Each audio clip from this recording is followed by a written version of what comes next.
Reinert. Here. Trustee Gamache. Here. Trustee Schulte. Here. Trustee Jepson. Here. Trustee Meisner. Here. And we're all here this morning. We'll go to item number 3, which is the approval of minutes from the ACHRA board meeting on September 23rd, 2025. Do I have a motion? So moved. Been moved by Trustee Schulte. Do I have a second? Second.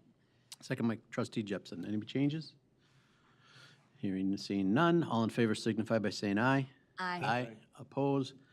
Hearing none, it passes unanimously. I have no chair's remarks this morning. I will move down to the ACHRA Management Committee report from October 14th, which is item number 5.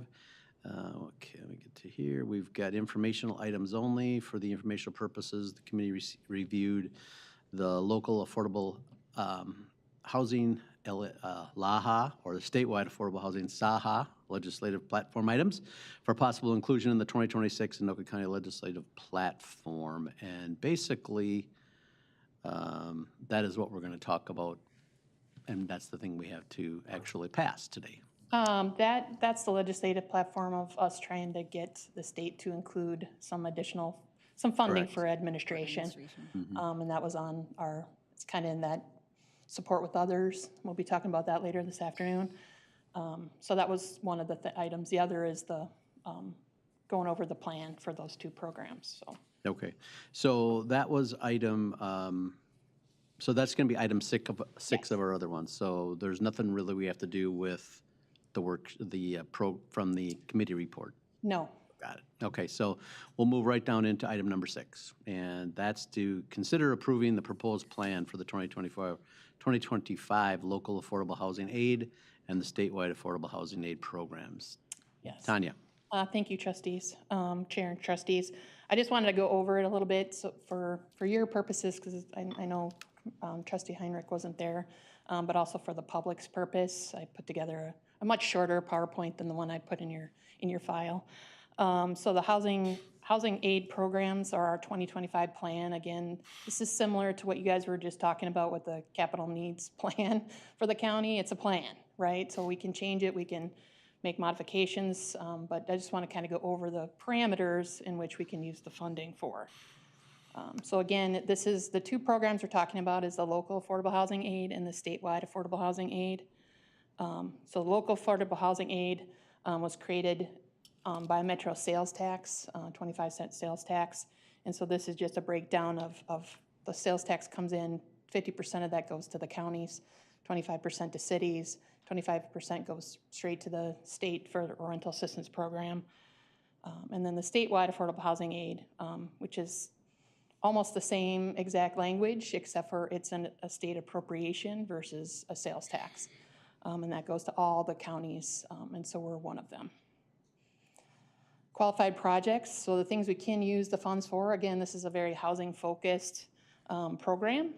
So it can be used for emergency rental assistance to support nonprofits and affordable housing providers, construct, acquire, rehab, demolish, or remove existing structures, construction financing, permanent financing, interest reductions, refinancing, financing the operations and management of financially distressed properties, funding of support services, and costs of operating emergency shelter facilities, including services. So there's a pretty wide range of things that we can do with the funding. They do have to be spent on a qualifying project, which was that previous list. We also are required to prioritize low-income households. So for homeownership, that's at or below 80% AMI. And then for rental, it's at or below 50% AMI. So those are things we have to do, but there's other things you potentially could do to provide more additional priorities, like serving even lower income households, reducing disparities in homeownership, reducing cost burdens, again, that's that housing stability work, improving the habitability of homes, creating accessible housing, and creating more efficient, energy efficient or water efficient homes. Things that aren't eligible, again, are things that aren't really housing, construction, or creating housing. So housing or zoning study, but any cities that are part of our HRA potentially could use their HRA dollars to do those studies. They've done them many times to create a housing improvement area. We can't use the funds for that. This is the, can't use it for staff and service related for general housing quality licensures such as code enforcement. Can't use it for administration, which is the support with others to try to get the state to understand that like we're probably a little bit different than, I think we are different than other counties, that the counties have kind of control over the whole levy and can do what they create plans to use the funds up, and not like we have. Not all, most other counties are complete county HRAs, and we're not that way. And we also allow the cities to determine what they want to use the funds for, where other counties kind of put in a pot and do a similar thing to what we're planning to do with the funding here. Obviously, things that are outside of Minnesota are not available in commercial industrial space. So what is affordable housing? In the big scheme of things, stuff is affordable if you're not spending more than 30% of your income on housing. And that's really the basis of how we're going to manage and look at the programs, is that's our focus. So I just put in some slides. You guys, I sent all this stuff to you, but just kind of give you an idea of what the current income limits are. So the program's using the HUD limits, just like our federal programs do. So you can see a pretty big difference between what the AMI, or the area median income, is for our area versus like a 30% household. And that creates a different dynamic when it comes to then looking at what's affordable for rents, to different household sizes for the different bedroom sizes. This chart I got from, I can't remember where I got it from, but it includes tenant-paid rental utilities, so it's a little bit higher than probably just straight-out rents on a lease. We did a Maxfield study in November of 23, right before I got here. Karen was finishing that up, and there were recommendations on the rental side, there were recommendations on the homeownership side, and there are pretty much recommendations for every city using census data. So there's really a demand over the whole county for 6,000 more units, rental units in the whole county. Some that are market rate, some that are affordable, and some that are subsidized. So it's kind of a mix of need there. And then home ownership, really like a good stable thing is to have a 3 to 5 year lot supply, but we don't. There's a demand for about 8,000 more units of single family or home ownership houses. And then that 250 to 500 is the highest demand. But really my focus will be on using these funds to kind of serve that first time buyer group, that 100, the 250 and below range.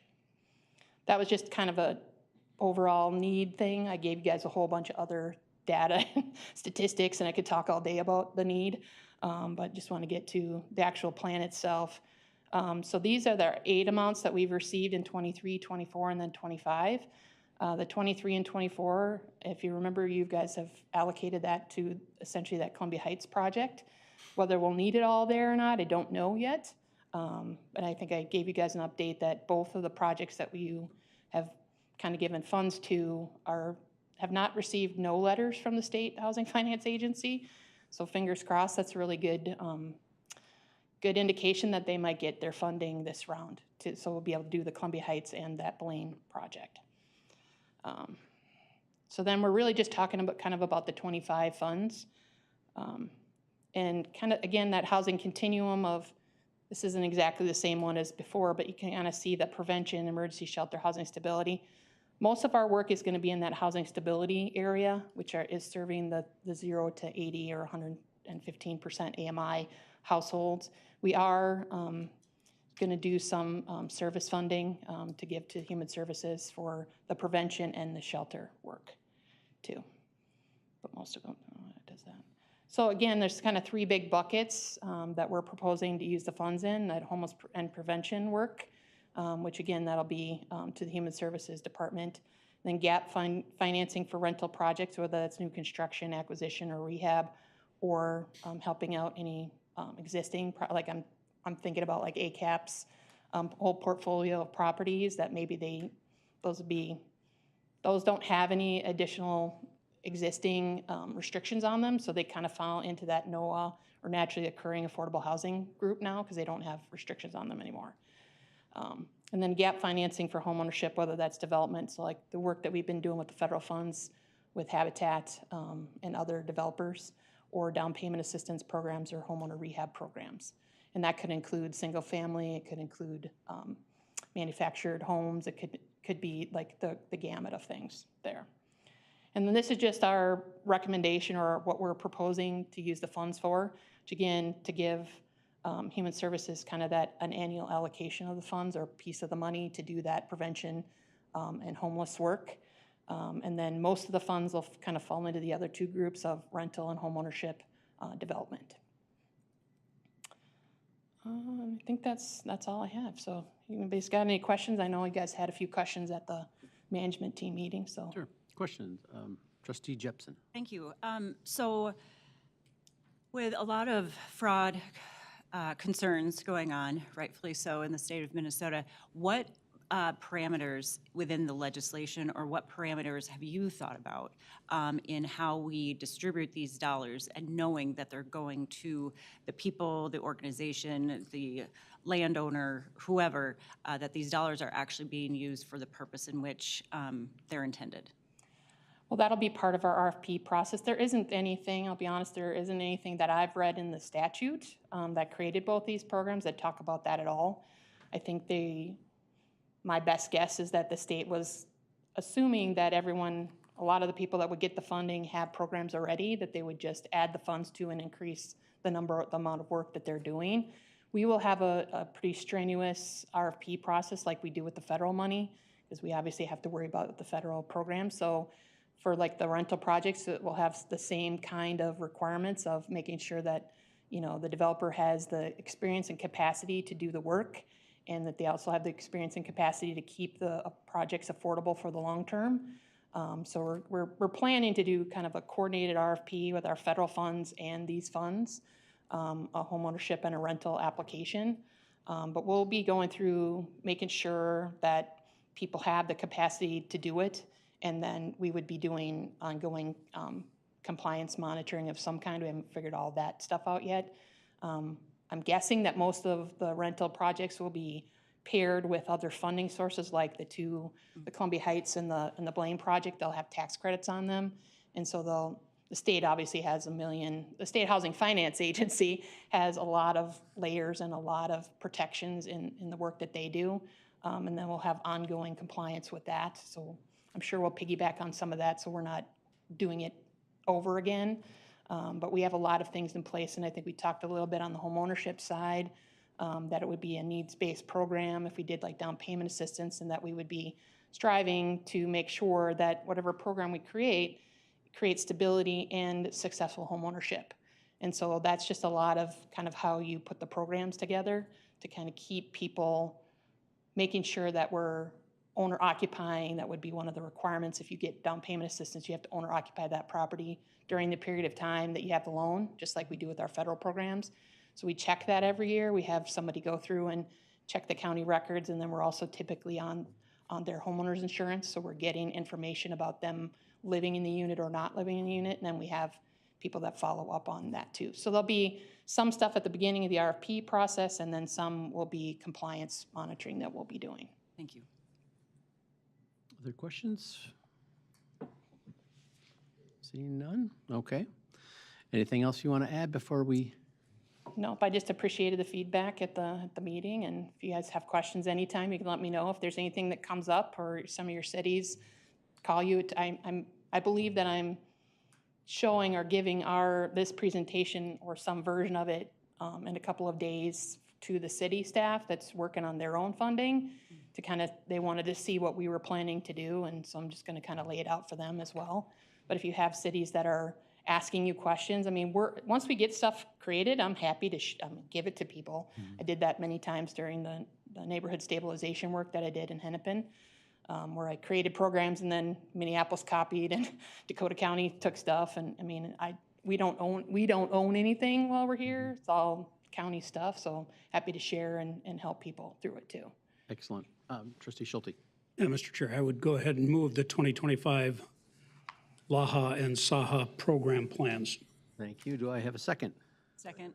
It's been moved by Commissioner Schulte and seconded, or Trustee Schulte and seconded by Trustee Reiner. Any other comments? Commissioner, Trustee Reiner. I just want to thank you for your good work that you're doing on this. It's really impressive since you've entered into the position to take care of our ECHRA businesses, and it just continues to be impressive to watch you work. So Thank you. I appreciate it. I appreciate the job, so. Yeah. And I was just gonna say that we'll probably, Ham Lake has talked to me about potentially taking on their funding. They haven't sent me anything official yet, but we'll probably be bringing that back if they come back and decide they want us to try to administer it for them. Yeah, good. So, Very good. All right, we have a motion and a second. All in favor signify by saying aye. Aye. Opposed? Hearing none, it passes unanimously. Anything else to come before the Anoka County HRA? Hearing none, we are adjourned. Thanks, Tanya. thank you. I'm glad to hear about Ham Lake. I think they've got like 3 million or, they've got a lot of